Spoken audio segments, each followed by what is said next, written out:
예레미야 49장 23절 말씀부터 마지막 39절입니다. 다메섹에 대한 말씀이라. 하맛과 아르밧이 수치를 당하리니 이는 흉한 소문을 듣고 낙담함이니라. 바닷가에서 비틀거리며 평안이 없도다. 다메섹이 피곤하여 몸을 돌이켜 달아나려 하니 떨림이 그를 움켜잡고 해산하는 여인같이 고통과 슬픔이 그를 사로잡았도다. 어찌하여 찬송의 성읍 나의 즐거운 성읍이 버린 것이 되었느냐. 이는 만군의 여호와의 말씀이니라. 그런즉 그날에 그의 장정들은 그 거리에 엎드러지겠고 모든 군사는 멸절될 것이며 내가 다메섹의 성벽에 불을 지르리니 베나닷의 궁전이 불타리라. 바벨론의 느부갓네살 왕에게 공격을 받은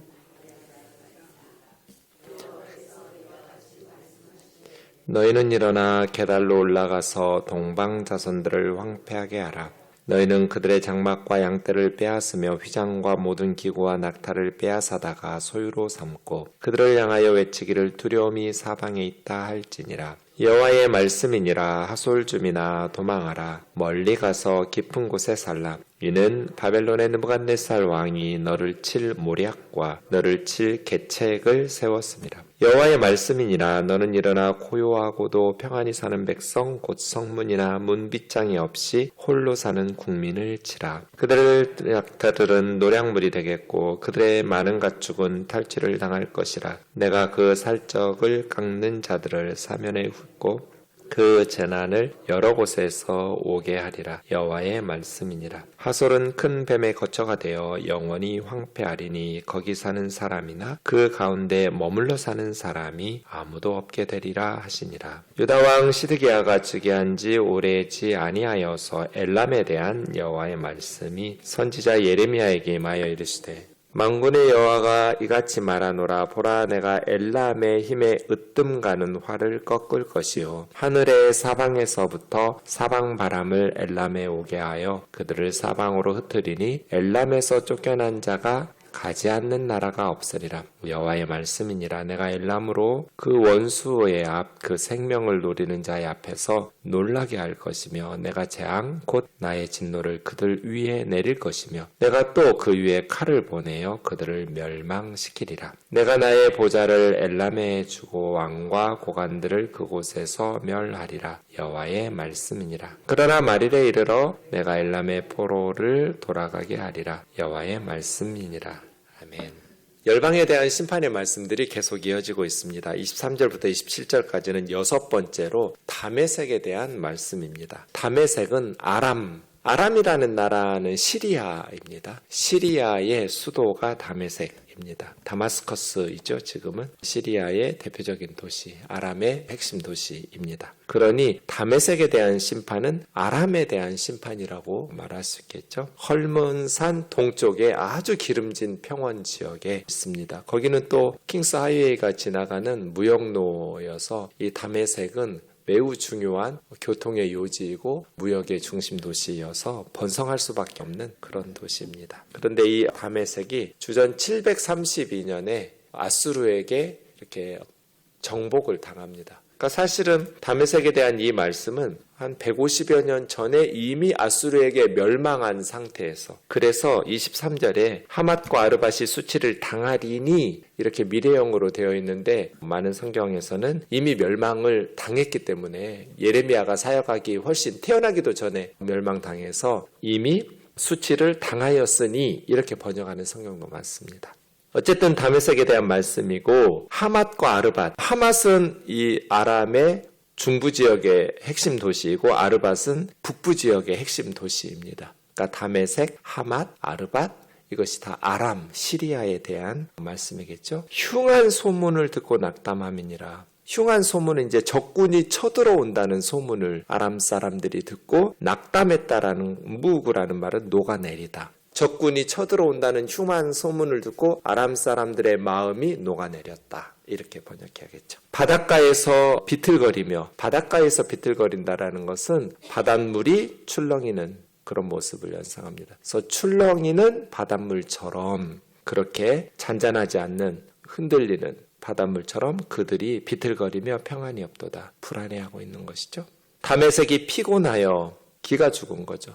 적군의 쳐들어오는 소리를 듣고 용기를 잃고 낙담해서 마음이 녹아내렸으니까요. 출렁이는 바다처럼 비틀거리고 평안이 없었으니까요. 몸을 돌이켜 달아나려 하니 이제 적군이 도착하기 전에 달아나야겠죠. 그래야 살 수 있으니까. 몸을 돌이켜 달아나려 하지만 떨림이 그를 움켜잡고 공포가 그를 사로잡아서 제대로 달아나지도 못하는 모습이에요. 해산하는 여인같이 달아나고 싶은데 공포에 질려서 해산하는 여인처럼 고통과 슬픔이 그를 사로잡았도다. 25절은 좀 독특한데요. 어찌하여 찬송의 성읍 나의 즐거운 성읍이 버린 것이 되었느냐.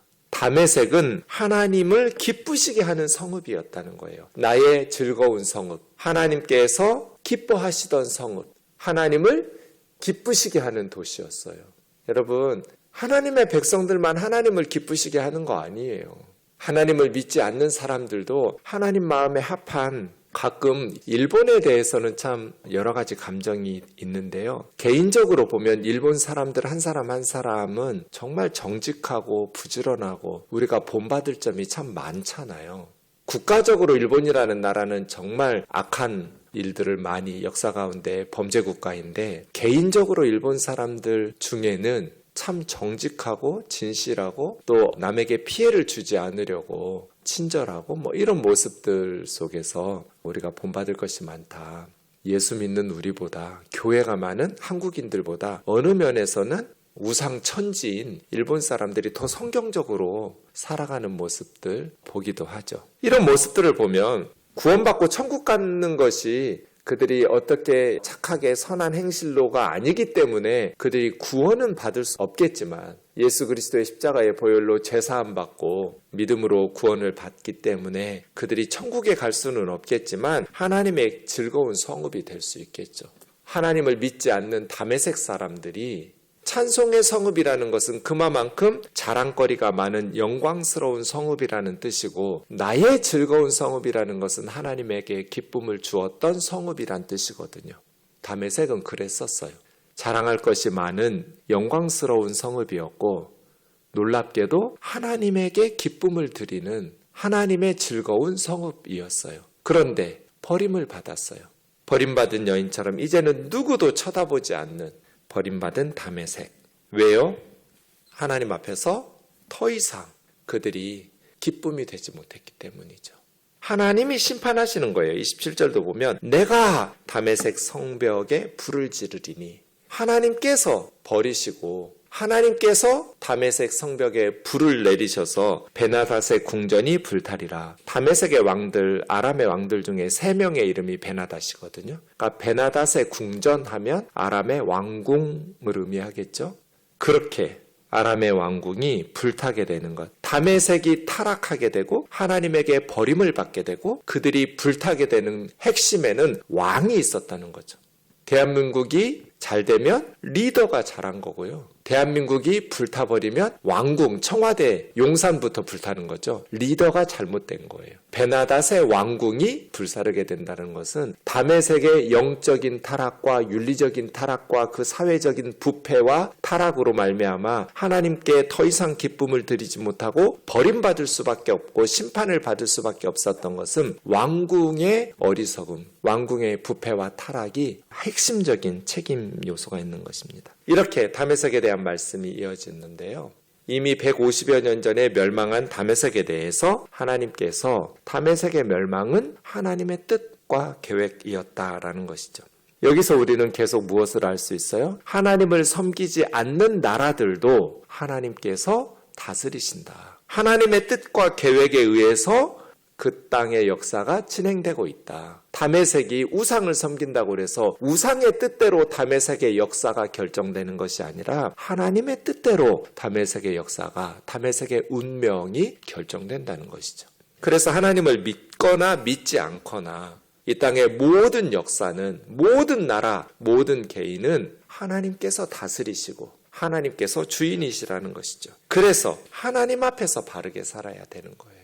이 다메섹에 대한 말씀은 안타까워하시는 마음도 있는 거죠. 한때는 다메섹이 찬송의 성읍이었고 하나님께 기쁨을 드리는 나의 즐거운 성읍이었었는데 버림을 받은 것에 대한 부패하고 타락해서 심판하실 수밖에 없는 하나님의 안타까워하시는 마음도 우리는 본문에서 확인할 수 있습니다. 28절부터 33절까지는 이제 7번째로 게달과 하솔에 대한 말씀입니다. 하솔은 이스라엘 납달리 지파, 유다 지파, 베냐민 지파에도 하솔이라는 도시가 구약 성경에 등장하는데 유다, 이스라엘에 있는 지파들의 도시가 아니고 이 게달은 이스마엘의 둘째 아들 이름이 게달이거든요. 그 이스마엘은 12명의 아들이 있었어요. 그 둘째 이스마엘의 자녀들이 어디에서 사냐면 지금 사우디아라비아 쪽에 아라비아 반도에서 주로 살아요. 그 아라비아 반도 중에 가장 유력하고 힘 있는 지파 부족이 게달이에요. 게달 부족. 그래서 게달과 하솔은 아라비아 지역의 나라들이라고 보면 되겠습니다. 하솔은 아라비아 지역에 있는 하솔이에요. 게달 근처에 있는 도시이거나 게달의 다른 이름일 것이다. 이렇게 성경학자들이 추측합니다. 바벨론의 느부갓네살 왕에게 공격을 받은 게달과 하솔. 주전 599년, 598년 이쯤에 느부갓네살이 아라비아 지역을 침공합니다. 그런데 이 하솔이라는 지역, 게달이라는 지역이 어디냐면 31절 보시면 너는 일어나, 여기서 너는 바벨론의 군대예요. 바벨론 느부갓네살 왕의 군대는 일어나 고요하고 평안히 사는 백성, 성문이나 문빗장 없이 홀로 사는 국민을 치라. 그러니까 게달과 하솔은 외적의 침입을 걱정하면서 문빗장하고 성벽을 쌓고 성문을 만들고 이렇게 방어시설을 갖출 필요가 없는 지역에서 살았어요. 왜냐하면 외부에서 침략당하지 않을 안전한 곳, 그리고 멀리 떨어져 있어요. 그러니까 안전한 곳에서 산다고 외부 세계와 단절되어 있어서 성벽을 쌓을 필요도 없고 문 빗장을 만들어 달 필요도 없는 그렇게 평안히 살고 있다고 생각했어요. 그래서 교만한 거예요. 자신들의 안전한 거주지를 믿고 그냥 교만하게 산 거예요. 이것이 특징이에요.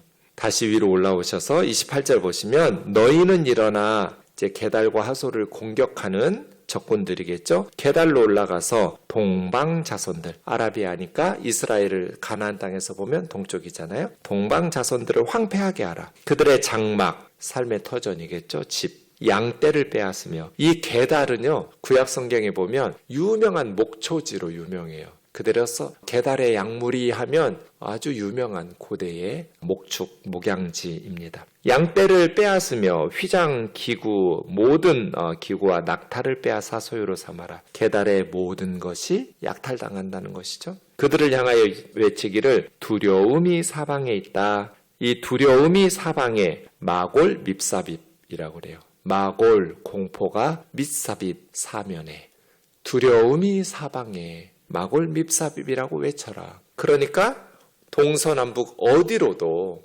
게달과 하솔이 편안하게 안전하게 대피할 곳이 없을 거라는 거예요. 하솔 주민아 도망하라. 멀리 가서 깊은 곳에 살라. 잘 달아나서 목숨 부지하려면 멀리 가서 깊은 곳에 숨어서 지내라. 느부갓네살 왕이 너를 치를 모략과 계책을 세웠습니다. 그래서 쉽게 쳐들어가서 정복하지 못하던 그러한 지역에서 이 사람들은 고요하고 평안히 그냥 적군의 침입 걱정 없이 살던 사람들인데 결국 바벨론의 느부갓네살 왕에게 함락당할 것이다. 32절이요. 그들의 낙타들은 노략물이 되고 그들의 많은 가축은 탈취당할 것이라. 내가, 여기서도 내가죠. 하나님께서 하시는 일이에요. 그 살적 깎는 자들을, 살적이 어디예요? 가끔 나오는 단어인데 귓밑머리예요. 눈과 귀 사이에 있는 요 삐져나오는 여기 요 머리를 살적이라고 그래요. 귀밑머리를 깎은 자들, 게달 사람들이 이렇게 머리털을 귀밑머리까지 짧게 깎았나 봐요. 그들을 사면에 흩어버리고 그 재난을 여러 곳에서 오게 하리라. 여러 나라의 적군들을 하나님께서 불러들이셔서 게달과 하솔을 심판하시겠다는 거죠. 하솔은 큰 뱀에 거쳐, 이 큰 뱀이라고 번역한 탄닌이라는 단어는 용이라고 번역되기도 하고 바다 괴물이라고 번역되기도 하고 이리떼라고 번역되기도 하고 여기서는 바닷가는 아니니까요. 이리떼, 시랑이라고 번역하기도 하는 그런 들짐승의 소굴로 변화될 거야. 거기에는 거주하는 사람도 없고 잠깐 머물러 사는 사람도, 정착해서 사는 사람들도 없고 잠깐 동안 머물러서 살려고 하는 사람들도 없는 그렇게 많은 사람들이 다 사라지고 이제는 들짐승들의 소굴로 변화될 것이다. 그래서예요. 안전하다고 여기는 안전한 곳이야 라고 여기는 곳에 살아도 하나님께서 치시면 들짐승들이 사는 폐허로, 들짐승의 소굴로 변합니다. 그러니까 내가 사는 곳은 안전해. 지금 일본 여행하는 사람들이 고민인가 봐요. 일본이 지금 지진이 다시 시작되고 있잖아요. 일본으로 여행 가도 되나? 티켓팅 다 해놨는데 이런 고민들 하고 있다 하더라고요. 일본은 지진이 많은 나라죠. 한반도는 안전해. 지진이 일어나지 않아.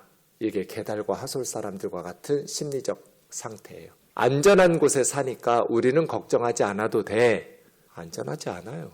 하나님께서 치시면 사람들은 다 공포에 휩쓸려 달아나거나 죽임을 당하고 이제 탄닌 들짐승들의 소굴로 변하게 되는 황폐한. 구약 성경에 보면 예레미야서 2장 10절에서도 이스라엘 사람들이 동쪽의 끝을 게달이라고 생각했어요. 서쪽의 끝을 깃딤이라고 말하거든요. 2장 10절에 보면 서쪽 깃딤에서부터 동쪽 게달까지 이런 식으로. 그러니까 가나안에서 살고 있던 구약시대의 이스라엘 사람들 생각에 게달은 동쪽 끝인 거예요. 동쪽 끝. 그러니까 그렇게 멀리 동쪽 끝에서 살아도 하나님의 눈을 벗어날 수 있는 곳은 없어요.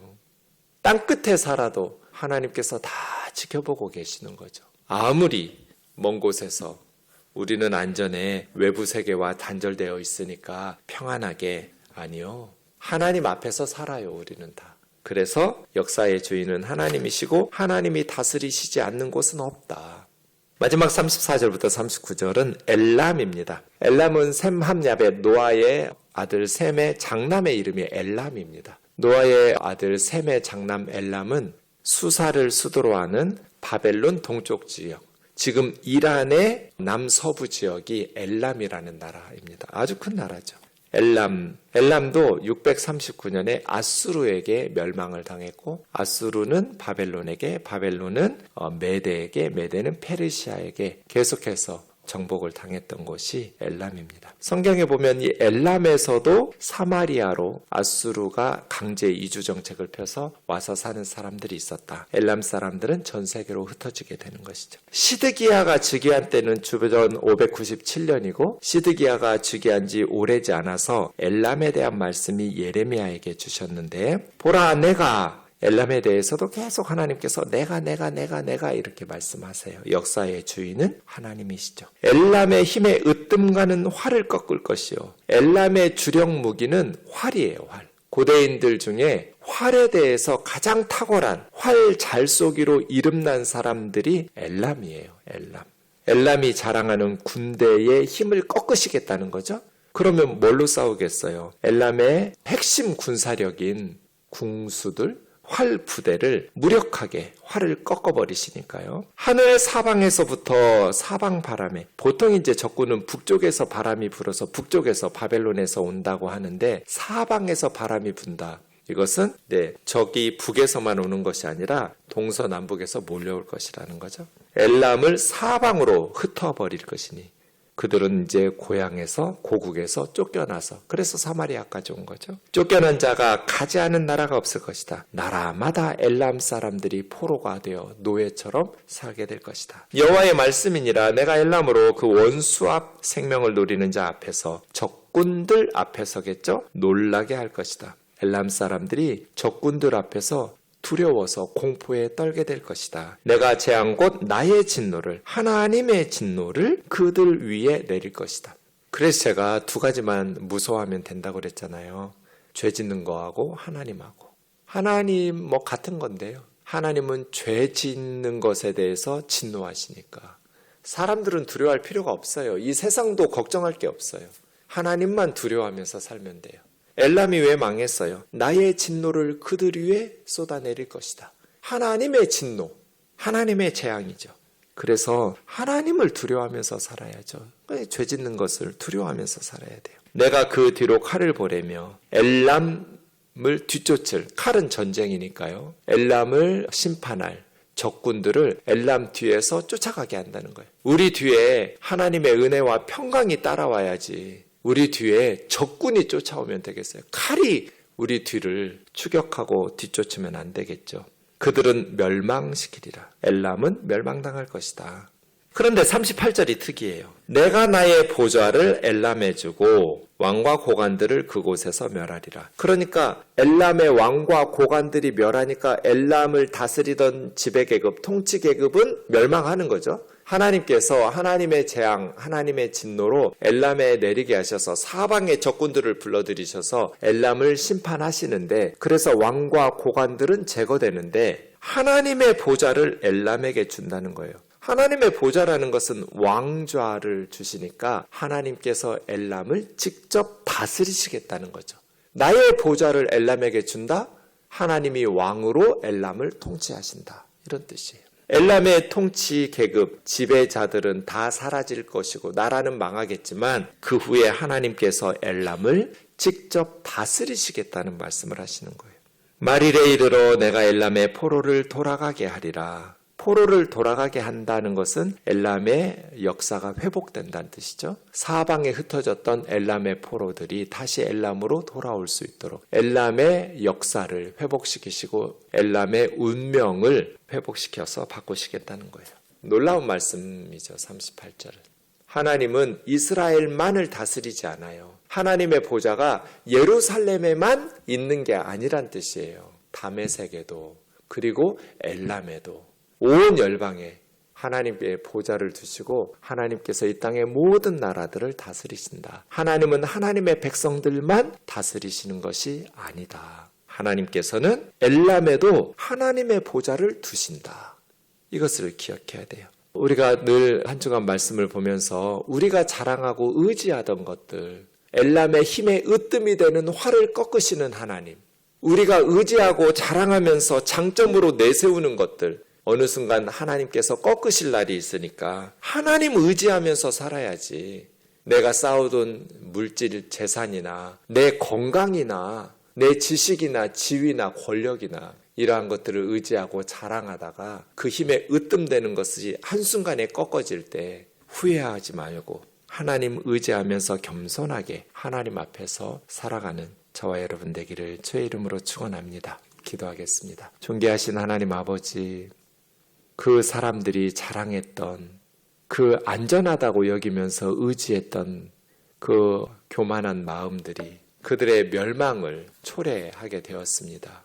우리가 의지하는 것은 하나님인지 아니면 안전한 지역에 살고 있기 때문에 우리는 지진 같은 건 없을 거야, 아니면 우리가 열심히 땀 흘려서 이루었던 경제력인지 군사력인지, 아니면 외국의 군대인지, 아니면 우리가 믿는 하나님인지 정직한 마음으로 말씀의 거울 앞에 우리의 삶과 마음을, 신앙을 비추어 보게 하여 주옵소서. 존귀하신 하나님, 우리 하나님께서 하나님을 섬기지 않는 나라도 다스리시고 하나님의 눈 앞에서 숨길 수 있는 사람은 아무도 없다고 말씀하셨사오니 하나님 앞에서 코람되어 오늘 또 값진 믿음의 삶 살아갈 수 있도록 인도하여 주옵소서. 우리 우면동 교회와 우리 조국 대한민국이 하나님의 즐거운 성읍이 되게 하여 주옵소서. 예수님의 이름으로 기도하옵나이다. 아멘.